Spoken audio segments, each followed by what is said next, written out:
Hello student, welcome to my channel basic math. আশা করি সবাই ভালো আছো। শুরু করব আজকের ক্লাস। দেখো, অঙ্ক একটি নিরস সাবজেক্ট। অঙ্কের মধ্যে অনেক জটিলতা থাকে, তাই অঙ্কের প্রতি অনেকে ইন্টারেস্ট কম থাকে। কিন্তু এই ডিএম বেসিক ম্যাথ এমন একটি চ্যানেল, যে চ্যানেলটি তোমাদের কাছে অঙ্ককে সহজ সরলভাবে আরো ইন্টারেস্টিং ভাবে উপস্থাপন করার চেষ্টা করে। তাই অবশ্যই চ্যানেলটি সাবস্ক্রাইব করে আমার সঙ্গে থাকো। আশা করি তোমাদের অঙ্কের সমস্যাগুলো সমাধান হয়ে যাবে। তাহলে শুরু করতে চলেছি আজকের ক্লাস। নবম শ্রেণী সূচকের নিয়মাবলী, দেখি 2, পৃষ্ঠা নাম্বার 27 এবং 28। এর আগে আমরা 3টে পার্ট করেছি, তাই আজকে পার্ট নাম্বার 4 হবে। পার্ট নাম্বার 4 অর্থাৎ সূচকের নিয়মাবলী, এই যে চ্যাপ্টারটি, এই চ্যাপ্টারের উপর অলরেডি 3টে ক্লাস আমার করা রয়েছে, তোমরা দেখে নিতে পারবে ইউটিউব থেকেই। তাহলে আজকে আমরা 4র্থ নাম্বার ক্লাস করতে চলেছি এই চ্যাপ্টারের উপরে। তাহলে আমরা 27 পৃষ্ঠার পেজ নাম্বার 27 এর 7 দাগ থেকে আজকে ক্লাস শুরু করব। 7 দাগের অঙ্কটি কি আছে দেখো, x এর পাওয়ার 1/a ইকুয়াল y এর পাওয়ার 1/b ইকুয়াল z এর পাওয়ার 1/c। আরো একটা জিনিস দেওয়া আছে, সেটা হচ্ছে x y z এর মান হচ্ছে 1। এবার আমাদের কি করতে হবে? মান বের করতে, প্রমাণ করতে হবে যে a plus b plus c equal 0। এটা আমাদের প্রমাণ করতে হবে। তাহলে আমরা প্রথমে এইটা যে 3টে জিনিস দেওয়া আছে, x এর পাওয়ার 1/a ইকুয়াল y এর পাওয়ার 1/b z এর পাওয়ার 1/c, এই যে জিনিসটা দেওয়া আছে 3টে পরপর সমান, এদেরকে আমরা একটা নতুন সংখ্যার সঙ্গে সমান ধরে নিলাম, সেটা হচ্ছে k। অর্থাৎ এর মানও k, এর মানটাও k, এর মানটাও k। 3টের মান যদি সমান, তাই এইভাবে আমরা লিখতে পারি। এবার দেখো, এই x এর পাওয়ার 1/a এর সঙ্গে যদি k সমান হয়, তাহলে x ইকুয়াল আমরা কি লিখতে পারি? দেখো, x এর পাওয়ার ছিল 1/a ইকুয়াল k এর পাওয়ার কত? কোনো পাওয়ার নেই, মানে 1 আছে। এখানে একটা a গুণ করতে পারি পাওয়ারে, তাহলে এখানে একটা আমরা a গুণ করতে পারি। তাহলে আলটিমেটলি কি দাঁড়ালো? a কেটে গিয়ে অনলি x থাকছে এখানটায়, আর k এর পাওয়ার কত হচ্ছে? a হচ্ছে। বুঝতে পারছো ব্যাপারটা? এবার ঠিক একই রকম ভাবে আমরা y এর মানটা বের করতে পারি। y এর মান কি বের করতে পারবো? একই রকম ভাবে যদি এই লাইনটা চলে সরাসরি, তাহলে k এর পাওয়ার দেখো b হয়ে যাবে। ঠিক এইভাবেই আমরা z এর মানটাও বের করব। কত হবে বলো? k এর মান, z এর মান হচ্ছে a two the power c। এইভাবে আমরা x, y এবং z এর মানটা বের করলাম। এবার আমরা এই যে লাইনটা দেওয়া আছে, এই লাইনটাকে ব্যবহার করব। কি দেওয়া আছে লাইনটাতে? এখন x y z ইকুয়াল 1 দেওয়া আছে। তাহলে আমরা x এর মান কত? k to the power a, y এর মান কত? k to the power b, z এর মান কত? k to the power c equal, যে 1 দেওয়া আছে, আমরা জানি কোন সংখ্যার পাওয়ার যদি 0 হয়, তাহলে তাকে আমরা 1 মান ধরতে পারি। তাহলে এই 1 এর জায়গাতে আমরা k টু দি পাওয়ার 0 যদি লিখি, তাহলে হবে, কারণ k টু দি পাওয়ার 0 এর মান হচ্ছে 1। এবার দেখো, আমরা জানি যদি বেস সমান থাকে, দেখো k k k সব বেস সমান, তাহলে আমরা পাওয়ার গুলো কি করতে পারি? গুণের সময় যোগ করতে পারি। k এর পাওয়ার a plus b plus c equal k এর পাওয়ার 0। এবার এই যে বেস দুটোকে দেখো সেম সেম বেস রেখেছি, তাই আমরা k দুটোকে বাদ দিয়ে দেবো। বাদ দিলে কি থাকবে? a plus b plus c equal 0। আমাদেরকে দেখো এটা প্রমাণ করতে বলেছিল, এটা প্রমাণিত হয়ে গেল। এখানে লিখব প্রমাণিত।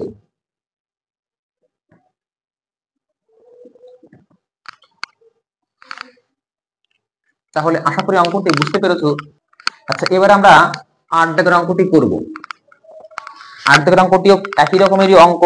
দেখো, a two the power x equal b two the power y equal c two the power z, এটা দেওয়া আছে। আর একটা জিনিস দেওয়া আছে, সেটা হচ্ছে abc ইকুয়াল 1, abc ইকুয়াল 1।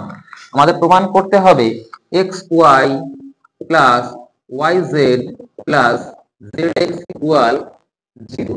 এটা আমাদের প্রমাণ করতে হবে। এটা দেওয়া আছে, এটা দেওয়া আছে, এটা প্রমাণ করতে হবে। তাহলে আমরা প্রথমেই এই 3টাকে কে ধরবো, আগের অঙ্কটার মতোই। তাহলে দেখো, প্রথম যে পার্টটা আছে, আমরা শুধু এইটুকু পার্ট করি। a এর পাওয়ার x ইকুয়াল k এর পাওয়ার কত? 1। এবার এই x টাকে যদি আমরা তাড়াতে চাই, মানে আউট করে দিতে চাই, তাহলে আমাদেরকে 1/x গুণ করতে হবে পাওয়ারে। তাহলে এখানে একটা আমরা 1/x গুণ করব, 1/x। বুঝতে পেরেছো? দেখো, আর আবার বলে দিচ্ছি। এই x এর পাওয়ার, এই যে a এর পাওয়ার যে x টা ছিল, এই এক্সটাকে আমরা কাটতে চাইছি, সেজন্য এখানে একটা 1/x গুণ করছি। তাহলে এখানে যদি আমরা পাওয়ারে 1/x গুণ করি, এখানটাতেও 1/x গুণ করতে হবে। তাহলে কি দাঁড়ালো দেখো, এই x x কেটে গিয়ে অনলি a থাকছে এই জায়গাটায়, আর এখানে k এর পাওয়ার কত হচ্ছে 1/x। ঠিক একই রকম ভাবে b ইকুয়াল হবে k to the power 1/y, c equal হবে k to the power 1/z। আচ্ছা, এই তিনটে মানকে আমরা ব্যবহার করব এই যেটা দেওয়া আছে এই জায়গাটাতে। কি দেওয়া ছিল, এখন দেওয়া আছে a b c ইকুয়াল 1। আচ্ছা, a এর মান কত এখান থেকে দেখে বলো, k to the power 1/x, k to the power 1/y হচ্ছে b এর মান, c এর মান হচ্ছে k to the power 1/z equal, এখানে 1 আছে, k টু দি পাওয়ার 0 লিখবো আগের অঙ্কটার মতোই। এবার দেখো এখানে বেস সব কে কে কে আছে, তাই কে কে একবার লিখবো, আর এই পাওয়ার গুলো কি হবে, গুণের সময় পাওয়ার কি হয় বলো, যোগ হয়। তাহলে 1/x plus 1/y plus 1/z equal k to the power 0। এবার এই বেস যে কে দুটো আছে এই দুটো কে কি করবো, বাদ দিয়ে দেবো, তাহলে উপরের গুলো থেকে যাবে, এবং এখানে একটা লসাগু করব। দেখো x y z, এই কে দুটো কিন্তু বাদ দিয়ে দিয়েছি, শুধু এইটা করছি। এই x y z লসাগু, x y কে x y z কে x দিয়ে ভাগ করো, কি হবে y z, তার সঙ্গে 1 গুণ হবে, y z ই থাকবে। y দিয়ে গুণ ভাগ করলে কি হবে x z, তার সঙ্গে 1 এর গুণ হয়ে x z। আচ্ছা, এবার দেখো z দিয়ে ভাগ করো, তাহলে x y পাবে, তার সঙ্গে 1 এর গুণ হয়ে x y ইকুয়াল 0। এই কেটাকে বাদ দিয়ে দিয়েছি। এর পরের লাইনে দেখো এই x y এর সঙ্গে এই 0 এর কি সম্পর্ক, গুণ সম্পর্ক, বজ্র গুণ সম্পর্ক। তাহলে বজ্র গুণ করলে এর সঙ্গে 0 গুণ করলে 0 হয়ে যাবে, আর 1 এর সঙ্গে গুণ করলে এটাই থেকে যাবে। তাহলে yz plus xz plus xy equal 0। দেখো আমাদের এটাই প্রমাণ করতে বলেছিল, এই লাইনটা মিলিয়ে দেখো এর সঙ্গে মিলছে কিনা। তাহলে প্রমাণিত হয়ে গেল, এখানে উত্তর লিখবে প্রমাণিত। তাহলে প্রথম থেকে একবার বলে দিই, আগের অঙ্কটার মতোই প্রথমে আমরা কে ধরে নিলাম, এখানে যে x টা ছিল, এখানে x টাকে তাড়াতে গেলে কি করতে হবে, আমাকে 1/x আনতে হবে। সেজন্য k এর পাওয়ারে আমরা একটা 1/x গুণ করে দিয়েছি, x x কেটে গিয়ে অনলি a থেকে গেল, k to the power 1/x। এইভাবে b এবং c এর মান বের করেছি। a b c ইকুয়াল 1 দেখো প্রথমে দেওয়া ছিল, সেই জায়গাতে আমরা a এবং b এবং c এর মান বসিয়ে দিয়েছি। সবগুলোর বেস সমান ছিল বলে পাওয়ারগুলোকে যোগ করেছি। যোগ করার পরে এই বেস দুটোকে দুপাশ থেকে কাটিয়ে দিয়েছি, কারণ এখানে 1 ছিল, k টু দি পাওয়ার 0 মানেও তো 1, k কে বাদ দিয়ে দিলাম। এবার এখানে লসাগু করে দেখো আমরা উত্তরটা মিলাতে পেরেছি। 9 অঙ্কগুলো কি আছে সমাধান করি। সমাধান আমরা ক্লাস 7 8 করেছি, কিন্তু এরকম সূচকের সমাধান করিনি, তাই একটু অন্য ধরনের সমাধান আগে করব আমরা। প্রথম 9 এর এক দিকের অঙ্কটি কি আছে, 49 এর পাওয়ার x ইকুয়াল 7 এর পাওয়ার হচ্ছে 3। তাহলে আমাকে x এর মানটা বের করতে হবে। দেখো 49 মানে 7 এর স্কয়ার। আমরা জানি যে পাওয়ারের উপর পাওয়ার অর্থাৎ সূচকের উপর সূচক থাকলে গুণ হয়, তাহলে এই দুইয়ের সঙ্গে একটা কি সম্পর্ক, গুণ সম্পর্ক। গুণ করলে দেখো 7 এর পাওয়ার 2x হচ্ছে, আর 7 এর পাওয়ার হচ্ছে এখানে 3। এই দেখো 7 7 বেসটার সমান দুপাশ থেকে বাদ দিয়ে দাও, তাহলে 2x ইকুয়াল 3 বা x ইকুয়াল 3/2। নির্ণয় সমাধান x ইকুয়াল 3/2। আচ্ছা, এবার দেখো দুই দাগের অঙ্কটি করব। দুই দাগের অঙ্কটি কি আছে, 2 to the power x plus 2, 2 to the power x plus 2 plus 2 to the power x plus x minus 1 equal 9। আচ্ছা, আমরা যেমন সূত্র জানি যে 2 to the power x into 2 to the power 2 যদি এরকম যদি গুণ আকারে থাকে, তাহলে আমরা কি করতে পারি বলো, 2 to the power x plus 2 করতে পারি। কারণ আমরা জানি যে গুণের সময় পাওয়ার গুলো কি হয়, যোগ হয় যদি বেস সমান থাকে। এখানে যেহেতু বেস সমান তাই পাওয়ার গুলোকে যোগ করেছি। তাহলে এইটা থেকে যেমন এইটা আসতে পারি, এর থেকে আবার এটাকেও আমরা যেতে পারি। দেখো আমরা এই জায়গার সঙ্গে একটা মিল পাচ্ছি, তাহলে এখান থেকে এখানে যাব, অর্থাৎ এটা থেকে আমরা ওই জায়গাটায় যাব। 2 to the power x into 2 এর স্কয়ার প্লাস এই জায়গাটাও ঠিক একই রকম ভাবে 2 to the power x by 2 to the power 1। এখানে বাই কেন করলাম, কারণ এখানে বিয়োগ চিহ্ন আছে তাই ভাগ করেছি আমরা, ইকুয়াল 9। এই লাইনটা যদি বুঝতে পারো তাহলে অঙ্ক আর সমস্যা থাকবে না। দেখো এবার 2 to the power x common নেব, 2 টু দি পাওয়ার x টাকে কি করব, কমন নেব 2 টু দি পাওয়ার x। এখানে 2 এর স্কোয়ার ছিল, তার মানে এখানে হলো 4 প্লাস এখানে হচ্ছে 1/2 equal 9। 2 to the power x লসাগু করো, এখানটায় দেখো যোগ করে কত হয়, 4 দুগুণী 8 আর একে 9। 2 to the power x equal, এই পাশে 9 ছিল, 9টা লিখলাম, আর এই পাশ থেকে যে 9/2 টা আসছিল সেটাকে আমরা এই পাশে উল্টে 2/9 করব। এই 9 কেটে গিয়ে কত হলো 2। তাহলে দেখো 2 এর 2 মানে কি 2 এর power 1, 2 to the power x equal 2 to the power 1। অতএব x ইকুয়াল কত হলো, 1 হলো। তো নির্ণয় সমাধান x এর মান 1। আচ্ছা, এবার আমরা 3 দাগের অঙ্কটি করব। 3 দাগের অঙ্কটি কি আছে, 2 to the power x plus 1, 2 to the power x plus 1 plus 2 to the power x plus 2 equal 48। ঠিক একই রকম ভাবে এখানে আমরা এই যোগটাকে, পাওয়ার যদি যোগ থাকে তাহলে আমরা গুণ আকারে ভেঙে নেব। 2 to the power x into 2 to the power 1 plus 2 to the power x into 2 এর স্কোয়ার ইকুয়াল 48। দেখো এই জায়গাটাতে কি আছে, 2 টু দি পাওয়ার x টা কমন যাচ্ছে, 2 টু দি পাওয়ার x আর এইখানে 2 এর পাওয়ার 1 মানে অনলি 2 প্লাস 2 এর স্কোয়ার অর্থাৎ 4, 48। দেখো 2 টু দি পাওয়ার x এর সঙ্গে এর কি সম্পর্ক, গুণ সম্পর্ক, এইটুকুর সঙ্গে এর সঙ্গে এর গুণ সম্পর্ক। 2 to the power x equal, তাহলে গুণের অপোজিট কি, ভাগ। 48 কে 6 দিয়ে ভাগ করে দেখো 8 হচ্ছে। Next line 2 to the power x equal 2 to the power 2 এর কিউব, 8 মানে 2 এর কিউব। এবার দেখো x ইকুয়াল 3 আমরা পেয়ে যাচ্ছি, কারণ বেসটা সমান আছে তাই উপরটাকে x ইকুয়াল 3 পেলাম। আচ্ছা, এবার আমরা 4 দাগের অঙ্কটি করব।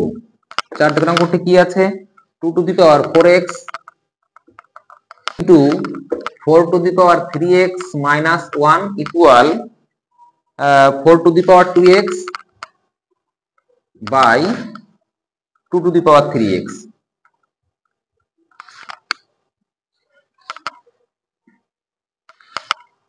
আচ্ছা, এবার আমরা 4 দাগের অঙ্কটি করব। 4 দাগের অঙ্কটি কি আছে দেখো, 2 to the power 4x into 4 to the power 3x minus 1 equal 4 to the power 2x by 2 to the power 3x। এটা হচ্ছে আমাদের পাতানো আছে।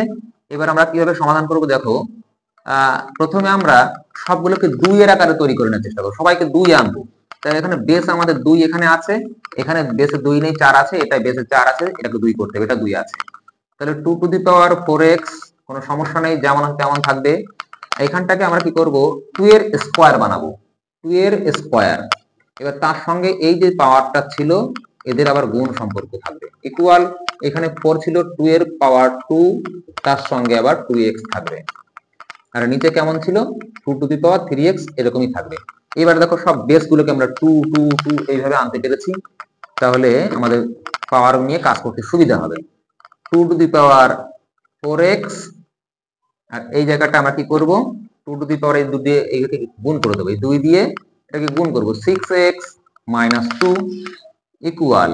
আচ্ছা, এই জায়গাটাতে কি করব, এখানে পাওয়ারের সঙ্গে পাওয়ারের গুণ হবে, 2 টু দি পাওয়ার 4x।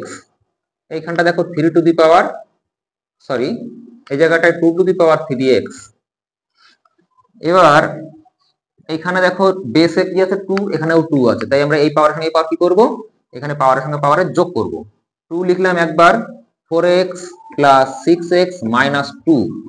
আচ্ছা, এইখানে দেখো ভাগ আকারে আছে, ভাগ থাকলে আমরা পাওয়ারে কি করতে পারি, বিয়োগ করতে পারি, 2 to the power 4x minus 3x। এবার দেখো এখানে বেস দুটো সমান আছে, তাই পাওয়ার গুলোকে সমান করতে পারবো। কি করব, এখানটায় দেখো 4x plus 6x 10x minus 2 equal, এখান থেকে কত পাচ্ছি, অনলি x পাচ্ছি। দেখো 4x থেকে 3x দিয়ে করে x পাচ্ছি। এর পরের লাইনে দেখো এই 9x কি বলে 10x থেকে এই x যদি বিয়োগ করি তাহলে কত হবে, 9x পাবো। 9x ইকুয়াল, এই পাশের মাইনাস 2টা ওপাশে গিয়ে প্লাস 2 হয়ে গেল। আর লাস্ট লাইনটা এখানে করছি, x ইকুয়াল 2/9। তাহলে আশা করি অঙ্কটি বুঝতে পেরেছো। আচ্ছা দেখো, এবার আমরা 5 দাগের অঙ্কটি করব। কি আছে, 9 into 81 two the power x equal 27 two the power 2 minus x। এটা আমাদের দেওয়া আছে, x এর মান বের করতে হবে। তাহলে আমরা কি করব, প্রথমে সব বেস গুলোকে 3 বানিয়ে নেব। দেখো 9 মানে হচ্ছে 3 এর স্কোয়ার, 81 মানে 3 এর পাওয়ার 4, তার সঙ্গে এই x এর গুণ হয়ে 4x লিখে দিচ্ছি। আচ্ছা এখানে দেখো 27 মানে হচ্ছে 3 এর কিউব, 3 এর কিউব, সেই কিউবের সঙ্গে এই 2 মাইনাস x এর কি হবে, গুণ হবে। আচ্ছা তাহলে 3 এর সঙ্গে 2 মাইনাস x এই গুণ আকারেই রাখলাম। এবার দেখো এই জায়গাটাতে এটা বেস 3, এখানে বেস 3 আছে, তাই পাওয়ারের সঙ্গে পাওয়ারের কি হবে, যোগ হবে, 3 two the power 2 plus 4x। আচ্ছা এইখানটায় কি আছে, 3 এর পাওয়ার, এটা গুণ করে দাও, 6 মাইনাস 3x। দেখো বেস দুটো কি আছে, সমান আছে, তাই আমরা পাওয়ার গুলোকে সমান করব, বেস দুটোকে বাদ দিয়ে দেবো। এখান থেকে পাবো 4x plus 2 equal 6 minus 3x। এবার x গুলোকে এক সাইডে নিয়ে আসি আমরা, 4x plus 3x equal 6 minus 2, এই প্লাস 2 টাকা মাইনাস 2 করে দিলাম। এই পাশে দেখো কত হচ্ছে, 7x ইকুয়াল 4, x ইকুয়াল 4/7। নির্ণয় সমাধান x ইকুয়াল 4/7। আচ্ছা দেখো এবারে আমরা 6 দাগের অঙ্কটি করব। 6 দাগের অঙ্কটা আমরা পাঠিয়েছি, দেখো 2 to the power 5x plus 4 plus 2 to the power 9 equal 2 to the power 10। আচ্ছা এই জায়গাটা কি চিহ্ন, দেখো প্লাস চিহ্ন আছে, তাহলে প্লাসের অপোজিট হচ্ছে minus. 2 to the power 5x plus 4 equal 2 to the power 10, এই 2 টু দি পাওয়ার 10টা এখানে লিখলাম। আর এই পাশে যে প্লাস 2 টু দি পাওয়ার 9 ছিল, এটাকে আমরা ডান পাশে নিয়ে যাব, তাহলে কি করব, minus 2 to the power 9। Next line, 2 to the power 5x plus 4 equal 2 to the power, এই জায়গাটা খুব ইন্টারেস্টিং একটা বিষয়, এবং এই অঙ্কটা এই জায়গাটার জন্য খুব বেশি ইম্পর্টেন্ট অঙ্ক, পরীক্ষাতে অনেকবার আসে এবং বেশিরভাগ ছেলেমেয়েটাই এখানটা ভুল করে। কি ভুল করে সেটা একটু দেখে নাও। 2 টু দি পাওয়ার 10 থেকে যখন 2 টু দি পাওয়ার 9 বিয়োগ করে, অনেকে 2 টু দি পাওয়ার 1 লিখে দেয়, এখানে কিন্তু ভাগ নেই। দেখো যদি এরকম থাকতো 10 2 টু দি পাওয়ার 10 ভাগ 2 টু দি পাওয়ার 9, তাহলে এই ভাগের সময় আমরা পাওয়ার এখান থেকে বিয়োগ করতে পারতাম, বিয়োগ করে লিখতে পারতাম 2 টু দি পাওয়ার 1, কিন্তু এখানে তো ভাগ না, এটা বিয়োগ চিহ্ন আছে। তাহলে বুঝতে হবে 2 টু দি পাওয়ার 10 থেকে 2 টু দি পাওয়ার 9 বিয়োগ করে 2 টু দি পাওয়ার 1, এটা হবে না। তাহলে কি হবে এটা একটু বুঝে নাও। 2 টু দি পাওয়ার 10 টাকে আমরা কি করতে পারি, 2 to the power 9 into 2 to the power 1 minus 2 to the power 9, মানে এই 2 টু দি পাওয়ার 10 টাকে ভেঙে দেখো 2 to the power 9 into 2 to the power 1 করেছি, কারণ 1 আর এই 9 এর যোগফল তো 10 হয়, কারণ যোগ করেই তো পাওয়ার এখানে 10 পাওয়া যাচ্ছে।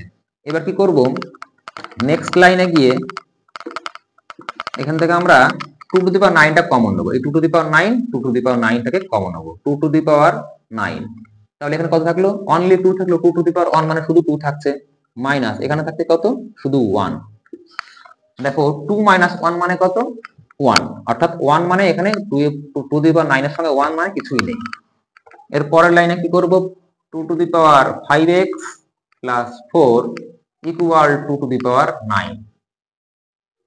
নিশ্চয়ই বুঝতে পেরেছো, এই জায়গাটা 1 আছে বলে 1টা লিখলাম না। এবার দেখো বেস 2, এখানেও বেস 2, 2 2 মিলে যাচ্ছে, তাই উপরেরটাকে আমরা লিখব,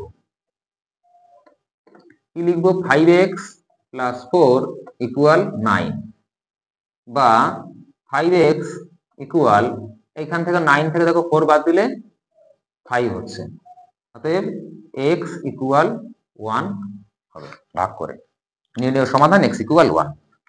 তাহলে অঙ্কটার মানে ইম্পর্টেন্ট জায়গা কোন জায়গা বুঝতে পেরেছো, যে 2 টু দি পাওয়ার 10 থেকে 2 টু দি পাওয়ার 9 বিয়োগ করে কি হচ্ছে, 2 টু দি পাওয়ার 9ই আসছে। এই জায়গাটাতে অনেকের গন্ডগোল হয়, এই জায়গা ভালো করে জন্য বুঝে নেবে। 2 টু দি পাওয়ার 10 এর থেকে আমরা ভেঙে 2 to the power 9 into 2 to the power 1 করে নিয়েছি, এই জন্য কি হলো, 2 টু দি পাওয়ার 9টা কমন চলে যাচ্ছে, এবং লাস্ট পর্যন্ত উত্তর 2 টু দি পাওয়ার 9 আসছে। অনেকের মধ্যে কনফিউশন থেকেই যায়, তারপরেও যে 2 টু দি পাওয়ার 10 থেকে 2 টু দি পাওয়ার 9 বিয়োগ 2 টু দি পাওয়ার 9 থাকছে আবার, এটা ভালো করে বোঝার চেষ্টা করতে হবে এবং বারে বারে প্র্যাকটিস করবে অঙ্কটা। আচ্ছা এবার দেখো আমরা 7 দাগের অঙ্কটি করব। পাতানো আছে কি, 6 two the power 2x plus 4 equal 3 two the power 3x into 2 to the power x plus 8। এই হচ্ছে আমাদের অঙ্কটা দেওয়া আছে। তাহলে আমরা প্রথমে কি করব, এই 6 যে বেসটা রয়েছে একে ভেঙে দুটো টুকরো করব। তাহলে কি করতে পারি, 3 ইনটু 2, দেখো 3 ইনটু 2 করলে 6 হয় কিনা বলো। তাহলে 3 ইনটু যখন 2 করব, এই যে পাওয়ারটা রয়েছে সেই পাওয়ারটা এই 3 ও পাবে এবং এই 2 ও পাবে। তাহলে এখানে কি লিখবো, পাওয়ারে 2x প্লাস 4, আবার এর পাওয়ারেও 2x প্লাস 4 লিখবো। ভালো করে আবার বুঝে নাও, এই 6টাকে আমরা 3 ইনটু 2 আকারে সাজিয়েছি, আর এই যে পাওয়ারটা ছিল তার দুটোকেই পাওয়ারটাকে দিয়ে দিতে হবে। এবার এইখানটাই যেমন তেমনই লিখতে হবে, 3 two the power 3x 2 to the power x plus 8। এবার দেখো এটা 3 এর পাওয়ার চলছে, এটাও 3 এর পাওয়ার, তাহলে এইটাকে আমরা এদিকে নিয়ে আসবো, এটাকে ওপাশে নিয়ে যাবো। তাহলে কি দেখো হচ্ছে, অথবা এই 2 টু দি পাওয়ার এই এক্সটাকে এক্স 2x প্লাস 4টার সঙ্গে এইটাকে এইদিকে নিয়ে আসতে চাই, তাহলে 2 to the power 2x plus 4 তার সঙ্গে আমরা এটাকে বাই করে দেবো 2 to the power x plus 8 equal ডান দিকে কত ছিল 3 টু দি পাওয়ার 3x, তার নিচে এইটাকে এপাশে ভাগ করব কারণ গুণের অপোজিট ভাগ, এখানে 3 এর পাওয়ার হবে 2x প্লাস 4। তারপরে লাইনে চলে যাই, দেখো এখান থেকে 2 to the power 2x plus 4 তার থেকে এটা কি হবে বিয়োগ হবে, কারণ কি এটা ভাগে আছে, ভাগ থাকলে পাওয়ার বিয়োগ হয়, x মাইনাস 8 ইকুয়াল এখানে দেখো 3 এর পাওয়ারও তাই বিয়োগ হবে 3x মাইনাস 2x মাইনাস 4।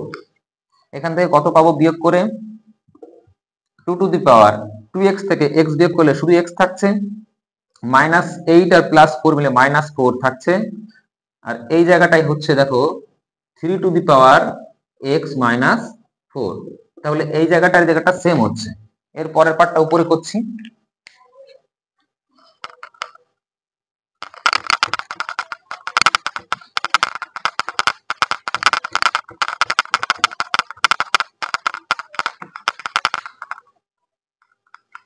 দেখো এখানে 2 টু দি পাওয়ার যে পাওয়ারটা রয়েছে দেখো 3 রও সেই একই পাওয়ার রয়েছে, তাহলে 2 বাই যদি 3 লিখি এবং দুটোকে একবারে যদি পাওয়ার x মাইনাস 4 লিখতে পারি, তাহলে ডান দিকে কি পড়ে থাকে, কিছুই পড়ে থাকছে না, মানে 1 পড়ে থাকছে।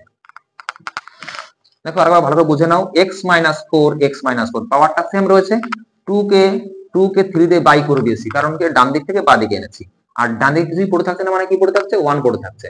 আচ্ছা 1 মানে আমরা 2/3 এর পাওয়ার 0 লিখতে পারি, বাঁ দিকটা সেম লিখলাম, ডান দিকে 2/3 এর পাওয়ার 0 লিখবো। আমরা বলেছিলাম যে কোনো সংখ্যার পাওয়ার 0 মানেই হচ্ছে 1, তাহলে এখানে আমরা 2/3 কেন লিখছি, কারণ এর সঙ্গে বেসে মেলানোর জন্য 2/3 লিখছি। এবার দেখো বেসটা মিলে গেল, উপরে তাহলে কি থাকছে x মাইনাস 4 ইকুয়াল 0 বা x ইকুয়াল 4, তাহলে নির্ণেয় সমাধান x ইকুয়াল 4। দেখো এবার আমরা 8 দাগের অঙ্কটি করব। 8 দাগের অঙ্কটা পাঠিয়েছি, দেখো 2 to the power x square minus 4 equal 3 two the power x square minus 4, অর্থাৎ বাঁদিকে 2 এর যে পাওয়ারটা রয়েছে আর ডান দিকে 3 এর যে পাওয়ার দুটো কি রয়েছে সেম রয়েছে। এর আগে যে অঙ্কটা করলাম খানিকটা তার সঙ্গে মিল রয়েছে, খানিকটা এগিয়ে রয়েছে। 2/3 এই টোটালটাকে আমরা x স্কয়ার মাইনাস 4 এই পাওয়ার লিখতে পারি, আর ডান দিকে যেহেতু একটা কিছুই নেই মানে একটা 1 লিখতে পারি। এখানে দেখো 2/3 এর পাওয়ার x স্কয়ার মাইনাস 4, ডান দিকে 1 এর জায়গায় কি লিখবো, ঠিক আগের অঙ্কটার মতো এখানেও 2/3 লিখবো, এর পাওয়ারে আমরা 0 লিখবো, কারণ কি কোনো কিছুর পাওয়ার 0 মানেই 1। এবার দেখো বেস সমান হয়ে গেছে, ডান দিকের এই পাওয়ারটাকে সমান করবে, এবার পাওয়ারের সঙ্গে পাওয়ারের সমান, তাহলে কি হবে x square minus 4 equal 0, x square equal 4, তাহলে x ইকুয়াল কি হবে √4, অতএব x equal plus minus 2। Root থেকে উত্তর বের করলে অবশ্যই প্লাস মাইনাস 2, কারণ 2 into 2 equal 4, minus 2 into minus 2 equal 4 হয়, তাই আমরা অবশ্যই এখানে প্লাস মাইনাসটা দেব। আচ্ছা, আশা করি ক্লাসটা তোমাদের ভালো লেগেছে, আর ভালো লাগলে অবশ্যই লাইক করবে এবং চ্যানেলটি সাবস্ক্রাইব করে আমার সঙ্গে থাকবে। তোমাদের সিলেবাস যা অঙ্ক আছে সমস্ত অঙ্ক আমি ধীরে ধীরে সমস্ত চ্যাপ্টার ধরে করতে থাকবো, তোমাদের কোনো অঙ্কের কোনো সমস্যা থাকবে না। যদি তোমাদের বিশেষ কোনো প্রবলেম থাকে কোনো অঙ্কের উপর, তাহলে অবশ্যই কমেন্ট করে জানাবে, আমি সেই কমেন্টের উপরে উত্তরটা দেব। থ্যাংক ইউ ফর ওয়াচিং, আজকের ক্লাস এখানেই শেষ করছি।